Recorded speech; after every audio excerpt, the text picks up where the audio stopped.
thank you so much for speaking to me, and thank you for this movie. This was hilarious and meaningful, and I just really enjoyed it. So thank you for that. Oh, thank you. So thanks to the hundreds of people who worked on it, and thank you for those kind words. Right. And what I loved is this is the idea of being a superhero, but through a pet's perspective. How do you feel that that kind of changed the concept of what we know a superhero is?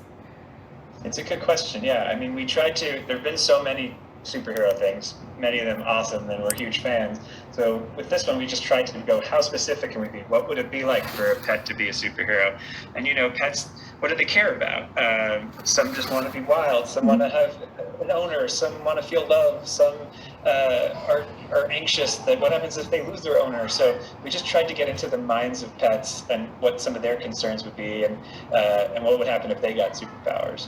Would they use them to help people? Would they kind of be over people? So yeah. I know this was kind of inspired by, was it a trip to the pet shop? Or shelter? It's a pet shelter where my wife volunteers there, and I only went once. I went one time, and yeah, there were some adorable kittens in the front room, likely to get adopted. You hope any adoption is great. And then there were some older pets in a back room who were felt like they kind of lived at the shelter. They were unlikely to get adopted, and I felt bad for them. And I don't know why, but I thought, what if they got superpowers? And then I was working at Warner's on Lego Batman, so I knew about the DC Super Pets, and kind of thought maybe there's some way to marry these two ideas, and that's the origin story of our origin story. Wonderful. Now, I want to know, kind of, you dealt with this, as you said before, Lego Batman. Casting for a voice is much different than, say, live action. And so what qualities were you looking for when it came to the Super Pets, and how did you find that through this cast? Yeah, it's a great question. We always try to close our eyes and just listen, because you're not going to see that actor on screen in animation. Or if we have the character designs, we put it up, and we'll take little samples of the actor. Our production team does a great job, and they cull and they grab bits of that performer acting, and also just them talking like on a talk show. Because sometimes you just want to see what they're like, just as themselves. And so we just listened and tried to find, for Krypto, that was an easy one, because when I pitched the movie, I said, Superman's dog, think Dwayne Johnson, because he just sounds like Superman's dog. He sounds like a hero, but he's perfect because he's a little bit cocky, our Krypto. He kind of flies above all the other pets in Metropolis, and there's a little bit of vulnerability to him too. There's a little sadness and sweetness, and Dwayne captures that so well. And then for Ace the Bat Hound, we wanted an older guy, a little grizzled, older dog. He's been in the shelter his whole life, and he kind of rolls his eyes at everybody. He's kind of surrounded by a bunch of idiots, but they're his idiots, and he loves them. And so, Kevin's done some amazing voiceover before, but I think he really did some great work in this film. I think he's a really good voice actor, not just funny. You get the funny Kevin Hart, but he's playing in like this warmer, deeper space, and you really care about him. And I think he feels like a kind of damaged guy, that's been around and is worthy of becoming Batman's dog. And then for Martin, the title, originally I thought, like, this is probably like an old guy, like an old Jewish man, maybe an Alan Arkin or something. And then my wife and I were watching Russian Doll, and she was like, her voice is so good, why don't you put her in something? I was like, there's really no part. And I was like, maybe there is. So Martin became a female turtle, and got even better and funnier, and Natasha is just so amazing in the film. And then we've got Vanessa Bayer as PB, the Potbelly Pig, who's like the heart of the group. So she has this real sweetness and warmth and giddiness. She's a fangirl. She loves Fan Pig. She loves Wonder Woman. But there's also something a little bit unhinged about her, like just a little bit too off. And Vanessa nails that. She's always got that extra little bit of weirdness in addition to real sweetness. Diego Luna plays Chip. We wanted him to be a guy who's afraid of his own tail, and Diego often plays kind of more like roguish guys, and so it was fun for him to do something like this. But we listened to his voice and was like, no, he can be this kind of scaredy cat, and he's really funny and did a great job. And then finally we got Lulu, Kate McKinnon, who we wanted her to be this sort of very haughty, full of herself, sort of sees herself as a star. And I love when Kate would do on SNL, she would do these kind of like old-timey movie star characters, and that just seemed right. And so when we met with her, she found this particular voice for Lulu based on an Olivia de Havilland character that just makes us laugh every single time. We would just smile at her saying the word no, no, in that voice. So those are some of our casts. How good, can you say percentage? Sorry, I was muted. Can you say percentage-wise how much was ad-libbed? Do you know?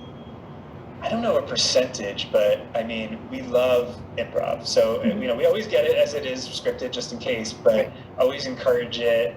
There's nothing better than when you're working with an actor and you feel like you've nailed it and you go, all right, cool, it's time to move on to the next line. And they go, wait, hold on, one sec. I think I got another idea. And they go back and they have fun with it. So yeah, and certain performers, I mean, Natasha would do a line and then go off into like a 10-minute soliloquy. And I know there's no way we can use that 10 minutes, but there's going to be like the world's greatest 15 seconds in there and it's going to be in the movie. And it often was. Now, what I love is the balance between humor, but there are some really important themes that they're universal. Cats, dogs, humans, whatever, about the importance of family and kind of that abandonment that you may feel. And so I was wondering, can you talk about balancing that humor? Because you bring it out, especially with the turtle who's cursing all the time. You bring it out, but you also balance so well with these themes. Yeah, well, thank you. And, I'm sure people don't often cite studio executives, but there's our executive, Courtney Valenti, from the beginning would always go, why do I care? And so it's just a good... funny. I want you to laugh the whole time. I want it to be cool action. I want DC fans to go, oh, I love this. But I really want you to care about these characters. And the thing that people really connected with was the relationship between Krypto and Superman. You care about this puppy and baby that are together their whole lives, and then when you see a rift form between these two best friends, we want to fix it. So that was like a driving force for us, and then just knowing that we all love our pets and that our pets love us unconditionally. So that gave us an emotional sort of thematic underpinning, because what's more heroic than that, right? Unconditional love. That's what makes someone a hero. And then there's this great story about underdogs, these shelter pets that are kind of the losers. They're not going to find a home, who get powers and maybe get to be adopted one day. So there's a lot to play with, and yeah, it's always tricky. Sometimes you'll really want to laugh when there's an emotional moment, and does it undercut it, or does it make it even stronger? It's always a balancing act, but hopefully people, we eventually had to make choices, and hopefully I think we did a pretty decent job. You did a fantastic job.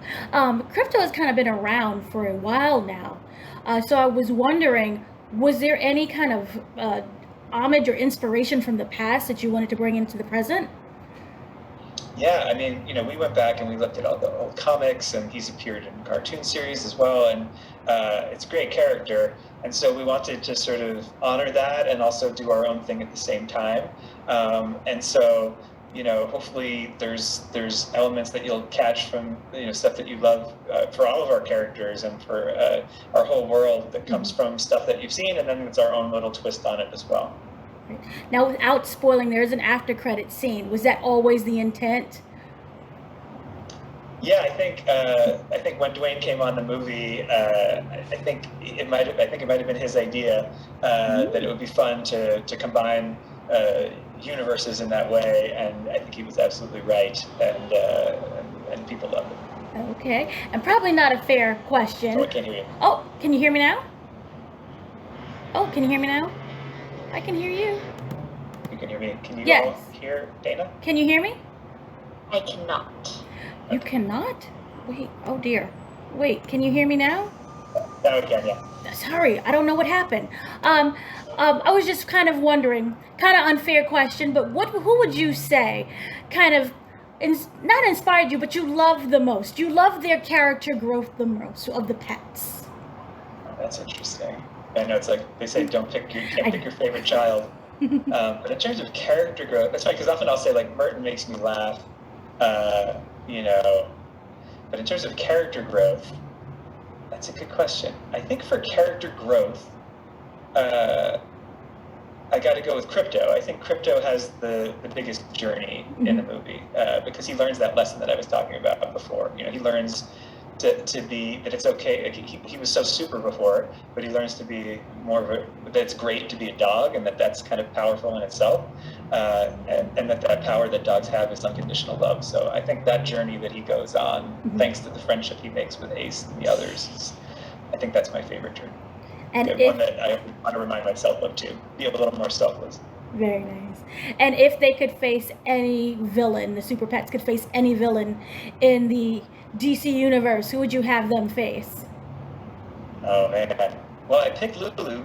Yes. We hated Lulu because we wanted to have a villain who was like badass, capable, like legitimately scary villain, but was like the perfect villain for pets to have to face off against.